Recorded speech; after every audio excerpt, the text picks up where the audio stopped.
Welcome back to another Season 28 video. Today we're talking about Echoing Nightmares.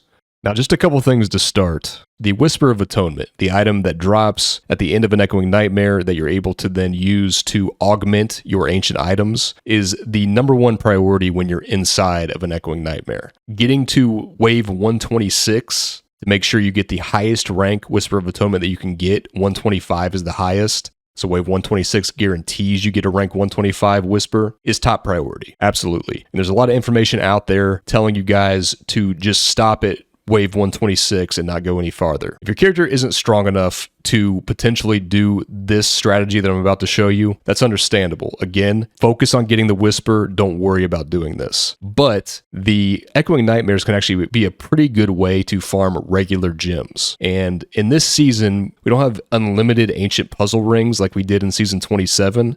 We were able to just make those on demand basically and run them all day long. We don't have that anymore. And you're going to need a lot of gems to augment your gear, especially if you're playing multiple classes. So after wave 125, Bandit shrines can spawn inside of the Echoing Nightmare. Now, I don't know if it's guaranteed that they're going to spawn, but I can tell you out of 10 runs this morning, all 10 of them, I spawned a Bandit shrine. And so you're going to have a ton of goblins spawning, including gem goblins. Now, there's a couple items that you need to have to make this work. The first is the Flavor of Time. I'm sure most of you guys already know that. It doubles the duration of your pylons. There's 4 pylons inside of the Echoing Nightmare, so you're going to double the duration of these. Now, if you're playing solo, this emanates from your follower, so you can just put that on your follower. You're also going to need the Broken Crown. Now, the Broken Crown, whenever a gem drops, a gem of the type socketed into your helmet also drops. So by type, this means emerald, ruby, topaz, etc., not the quality of the gem in your helmet. Now, the thing about the Broken Crown is it emanates as well. So you can put it on your follower, but keep in mind that the second gem that drops from the Broken Crown will actually be the type of gem that's in your character's helmet, not the follower's helmet.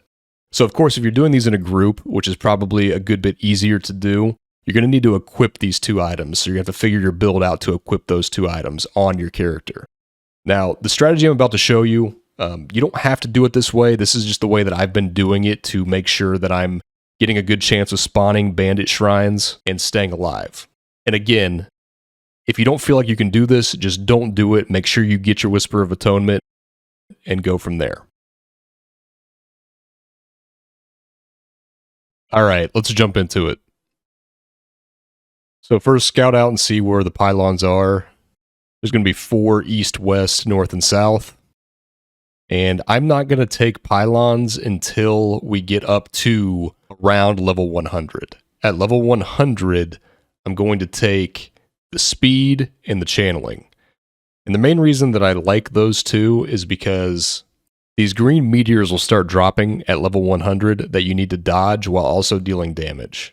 So speed's great for that. You can run around faster, and also channeling is good for things like teleport if you're not running like an Aether Walker or something like that. Now, every so often, you're going to see, if you pay attention to your mini-map in the top right, you're going to see skulls running at you from the sides of the map. Those are the enemies that drop the explosions on death, and they spawn from a little thing on the ground. So you go kill that little thing they spawn from, and they stop spawning and running in at you. So you always want to look for those, take them out, so you don't have explosions happening all over the place.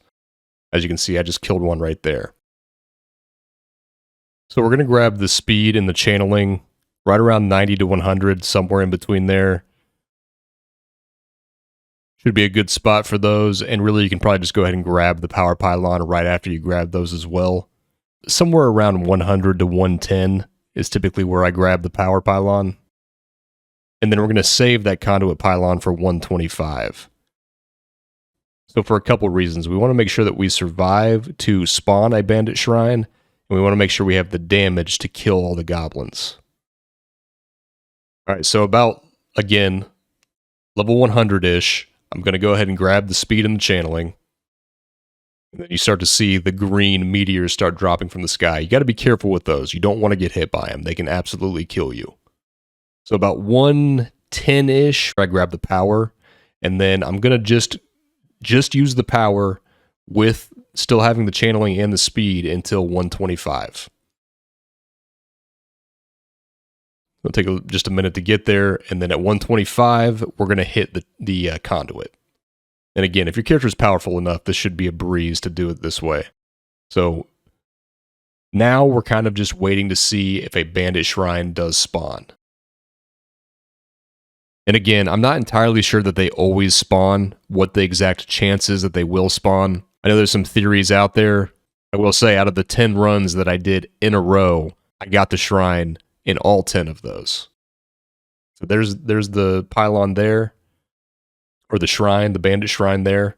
And as you can see, just a ridiculous amount of gems drop from that.